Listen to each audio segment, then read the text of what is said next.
Recuerdo tanto que nosotros a la hora del almuerzo teníamos un descanso de 1 hora. Nosotros almorzábamos rápido y salíamos frente a la fábrica de Italgraf, aquí en la zona industrial de Bogotá, y allí reposábamos el almuerzo y llegaban muchos estudiantes de las diferentes universidades. Yo recuerdo tanto que habían unos muchachos de la ESAP que tenían, es decir, ese espíritu militante que llevaba a que ellos fueran hasta las fábricas a encontrarse con los obreros y a comentarles y a enseñarles la doctrina marxista-leninista.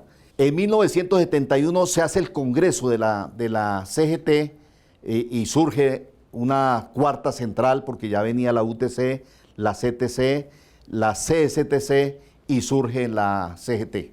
1974 asciende al gobierno Alfonso López Michelsen y él reconoce, lo primero que hace es reconocer personería jurídica a la CSTC y a la CGT, y vamos a tener entonces un panorama de 4 centrales sindicales en nuestro país. Ahora, la lucha del 72 no la provocamos nosotros. El gobierno expidió unilateralmente un decreto dizque con el estatuto docente. El estatuto docente sí era una reivindicación del magisterio nacida desde el 59. Pero nosotros entendíamos por estatuto docente una cosa completamente distinta de la que nos expidió el gobierno, que era, en ese momento el ministro de Educación era Galán. Entonces, no, eso no es. Eso es un estatuto docente total y absolutamente inaceptable, paro nacional del magisterio. Derrotamos el estatuto, el gobierno tuvo que guardarse su estatuto. En 1974, una vez me vinculo como afiliado a la Asociación de Empleados del Banco Industrial, ADEBIC, de acuerdo a la corriente que se estaba presentando en estos momentos, unos vientos de cambio donde las direcciones sindicales patronales empiezan a ser sacadas de los distintos sindicatos de base, influenciados por los fenómenos que se suscitaron en la década del 60, la creación de partidos de corte revolucionario, de izquierda, la misma influencia de las ideas de la recién revolución cubana en 1959. Eso trajo unos vientos de cambio para el sindicalismo colombiano y que llegaron incluso al sindicalismo bancario.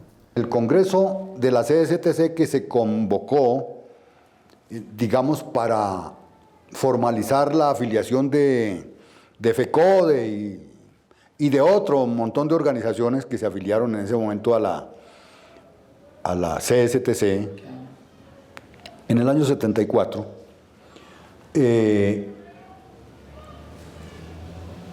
el MOIR ya en el Congreso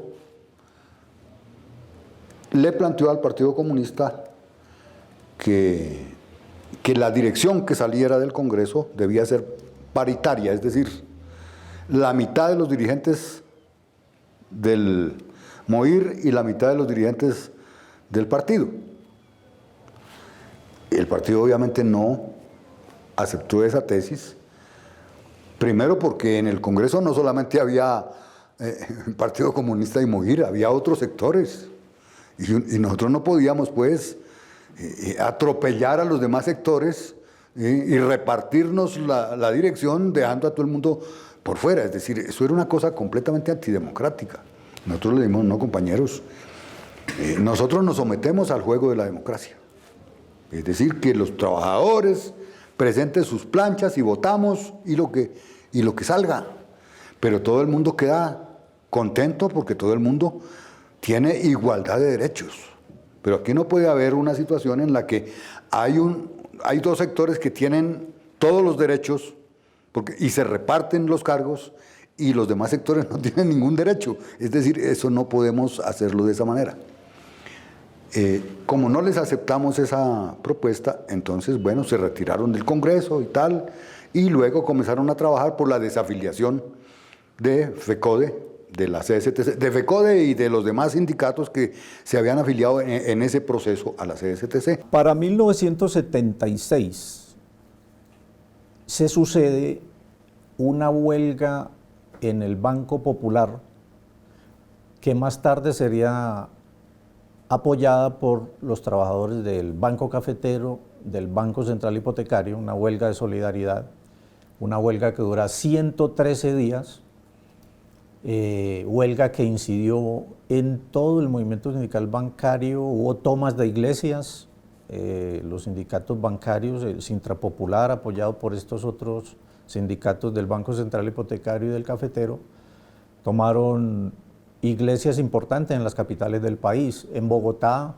se ocupó por varios días la iglesia de San Francisco, en la ciudad de Medellín la iglesia de la Candelaria, un iconográfico templo del Parque de Berrío en el centro de Medellín, y allí se estuvieron por más de 10 días en huelga de hambre.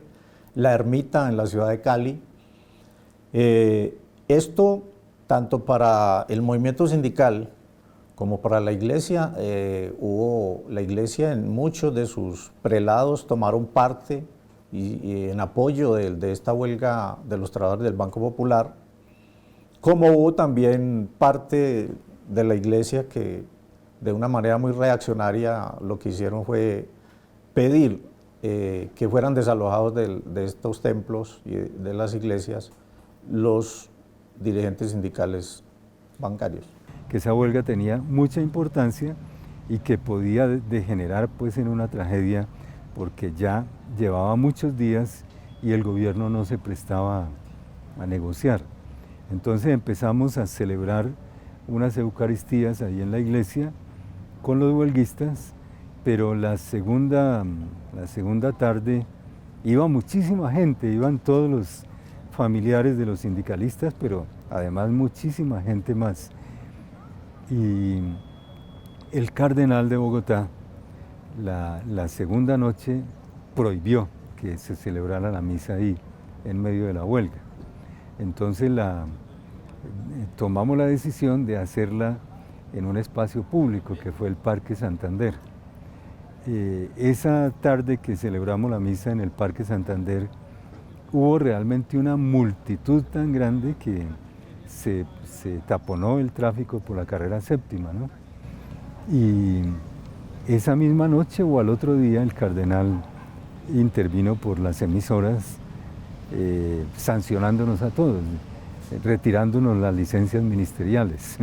Eso llevó también a que Roma como decimos coloquialmente, le jalara las orejas al cardenal, y a los pocos meses él tuvo que negociar, tuvo que llamarnos a retirar la sanción. El sindicato, que yo no lo conocía, iba al SENA a dar charlas sobre por qué se iba a hacer una huelga. La verdad es que nadie creíamos que iba a haber una huelga. ¿Quién iba a creer eso? Y en agosto estalló la huelga y la USO fue al SENA y nos sacó del SENA. La ciudad fue totalmente militarizada, no había por dónde caminar. Esa era para unos 10 soldados por habitante. En esa época habían tareas, había una clandestinidad fuerte. Y el desarrollo de la huelga se dio en eso, en agresiones de la fuerza pública, de los militares. No se distinguía quién era petrolero o quién no lo era. Para ellos todo el mundo era igual.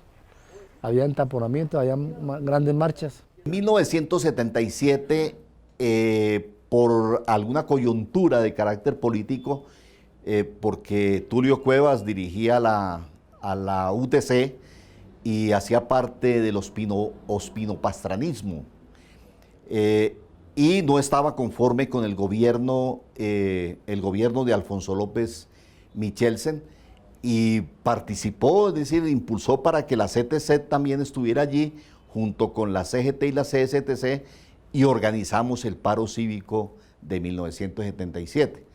Yo me acuerdo que participé, yo estaba muy activo en Asicún, y hice parte del comando regional de paro para Bogotá y Cundinamarca, ahí con dirigentes tan importantes como Teófilo Forero, con Faustino Galindo, Mario Pegui. Hacíamos parte de ese comando regional, y bueno, llamamos a las bases sindicales, a todos los sindicatos, a las juntas directivas, a participar activamente de ese paro junto con las organizaciones sociales, acciones comunales, asociaciones de viviendistas, campesinos, y verdad que no he estado en una actividad tan fuerte durante toda mi vida sindical como esa que realizamos en 1977. Ese es un hecho muy importante, porque permite abrirle paso a un proceso unitario. Se crea el Consejo Nacional Sindical, que era un organismo de coordinación de las 4 centrales. Ahora, eso tuvo una corta vida, porque después, como tenía que ser, las centrales resultaron arreglando con el gobierno. Las otras.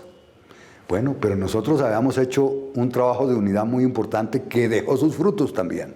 Es que en los procesos sociales a veces los frutos no se cosechan inmediatamente, generalmente hay que esperar un tiempo. Ese proceso unitario que se inició ahí fue el que terminó en la construcción de la CUT.